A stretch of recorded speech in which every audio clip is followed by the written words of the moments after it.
ఎందుకంటే ప్రజలకు తెలుస్తుంది, వెలుగు చీకటి రెండు చూస్తేనే వెలుగు విలువ తెలుస్తుంది. కేసీఆర్ ను రేవంత్ రెడ్డి ఇద్దరిని చూసినాకనే ప్రజలకు కూడా మన నాయకుడి యొక్క గొప్పతనం ఏందో తెలుస్తుంది అనే మాట కూడా ఈ సందర్భంగా నేను విజ్ఞప్తి చేస్తా ఉన్నా.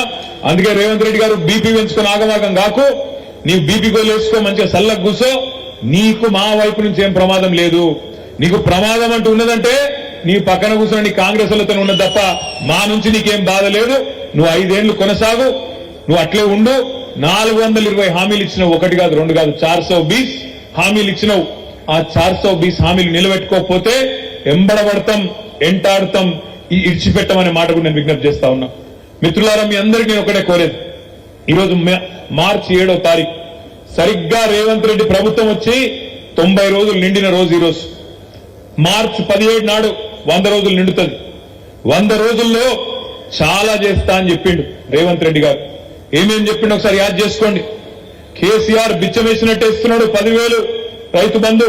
నేను రాగానే 15,000 ఇస్తా, మీరొక్క 10 రోజులు ఆగితే నేను 15,000 రూపాయలు మీ ఖాతాలు ఇస్తా అన్నాడు. రైతు బంధు కాదు, రైతు భరోసా అన్నాడు. వచ్చిందా భరోసా? వచ్చిన రైతు బంధు? రైతు భరోసా కాదు, 15,000 కాదు, ఆ 10,000కే దిక్కులేని పరిస్థితి.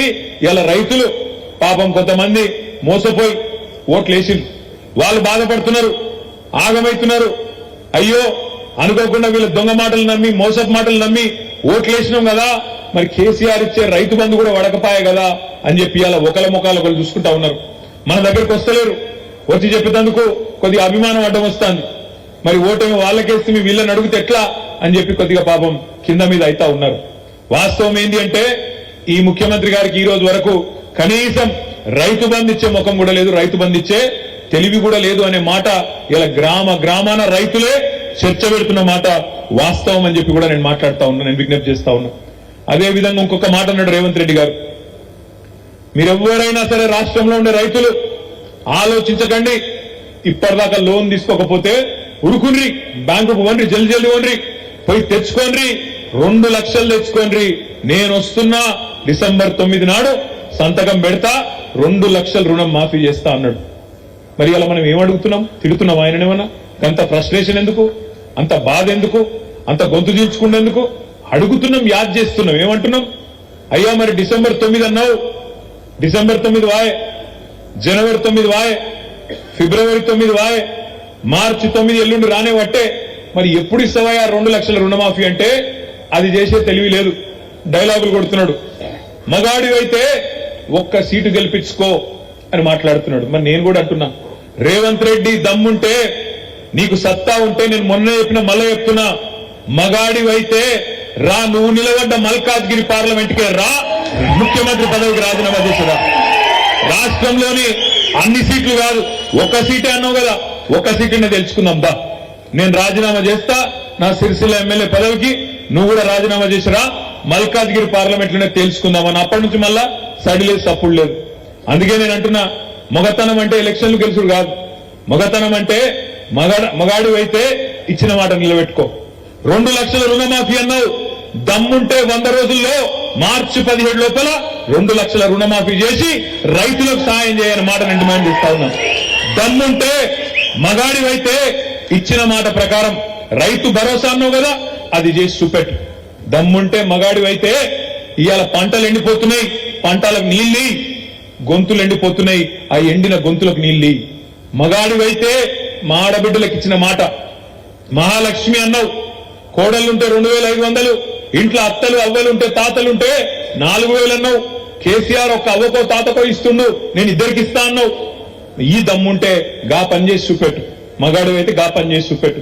ఇవాళ నోటికొచ్చిన మాటలు, నోటికొచ్చిన సొల్లు పురాణం, ఎటు పడతట అబద్దాలు చెప్పి ఇవాళ గద్దెనెక్కి ఓడ మీద ఉన్నప్పుడు ఓడమల్లన్న, ఒడ్డుకెక్కినాక బోడమల్లన్న అన్నట్టు ఇవాళ ప్రజలను కించపరిచే విధంగా చిల్లర మాటలు మాట్లాడుతూ ఉన్నాడు ఈ ముఖ్యమంత్రి. నేను మీ అందరికి చేసే విజ్ఞప్తి ఒకటే, ప్రజలు మంట మీద ఉన్నారు, మీకు నాకంటే బాగా మీకే తెలుసు. ప్రజలు మంట మీద ఉన్నారు, కోపం మీద ఉన్నారు. ఈ కొత్త ప్రభుత్వం మమ్మల్ని ఆగం చేసింది అనే కోపం మీద ఉన్నారు. మా మైనారిటీ సోదరులు ఆలోచన చేస్తా ఉన్నారు, చూస్తా ఉన్నారు. ఈయన ఖచ్చితంగా గతంలో టీడీపీని ముంచిండు, ఇప్పుడు మళ్ళా కాంగ్రెస్ ను కూడా ముంచేటట్టే ఉన్నాడని చెప్పి మా మైనారిటీ సోదరులు కూడా ఆలోచన చేస్తా ఉన్నారు. ఎందుకంటే మీరు చూస్తున్నారు ఏం మాట్లాడుతున్నాడు ఆయన. ప్రధానమంత్రి ముంగట పోయి నిలబడి ఆప్ హమారే బడే భాయ్ హై బడే భాయ్ హై అంటాడు. అందుకే కేసీఆర్ గారు ఎప్పుడు చెప్తుంటారు, బడే భాయ్తో బడే భాయ్ చోటే మియా సుబాన్ అల్లా అని చెప్తుంటారు కేసీఆర్ గారు. గట్లున్నది కథ ఇయ్యాల. అసలు బడే భాయ్ అట నరేంద్ర మోడీ. ఇంకొక మాట అంటాడు సిగ్గు లేకుండా, ఇప్పుడే మా జమీల్ భాయ్ చెప్పిండు, ఆత్మగౌరవం కలిగిన ఏ తెలంగాణ బిడ్డ మాట్లాడని మాట, ఆత్మగౌరవం ఉన్న ఏ తెలంగాణ బిడ్డ కూడా ఒప్పుకోని మాట.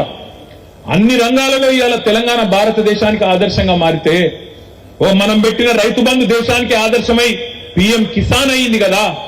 మనం రైతు బంధు పెట్టినాకనే కదా మోడీ కాపీ కొట్టి పిఎం కిసాన్ అని పెట్టుకున్నాడు. మనం ఇంటింటికి నీళ్ళు ఇచ్చినాకనే కదా మిషన్ భగీరథ ద్వారా మోడీ కాపీ కొట్టి హర్ ఘర్ జల్ అన్నాడు. మనం ఇక్కడ మిషన్ కాకతీయ చేసినాకనే కదా మోడీ కాపీ కొట్టి అమృత్ సరోవర్ అన్నాడు. ఇట్లా ఎన్ని రంగాల్లో దేశానికి ఆదర్శమైంది తెలంగాణ. అట్లాంటి తెలంగాణ మోడల్ ను కించపరుస్తూ ఏం మాట్లాడతావు నువ్వు? గుజరాత్ మోడల్ చేస్తాం మన రాష్ట్రాన్ని మాట్లాడతావా? ఏంటిది గుజరాత్ మోడల్ అంటే? తెల్లారులేసి హిందువులు ముస్లింలు తన్నుకుడా, లేకపోతే రైళ్లలో పోయేటోళ్ళని కాల్చి సంపుడా? ఏంటిది నీ గుజరాత్ మోడలు? ఏంది నీకు నచ్చిన నీ గుజరాత్ మోడలు? మీ నాయకుడు రాహుల్ గాంధీ ఏమో గుజరాత్ మోడల్ బేకార్ మోడల్, అటర్ ఫ్లాప్ మోడల్ అంటాడు. నువ్వేమో ఇక్కడుండి గుజరాత్ మోడల్ గొప్పదంటావు. ఇది మా రాష్ట్రంలో ఉన్న సోదరులందరూ చూస్తలేరు అనుకుంటున్నావా?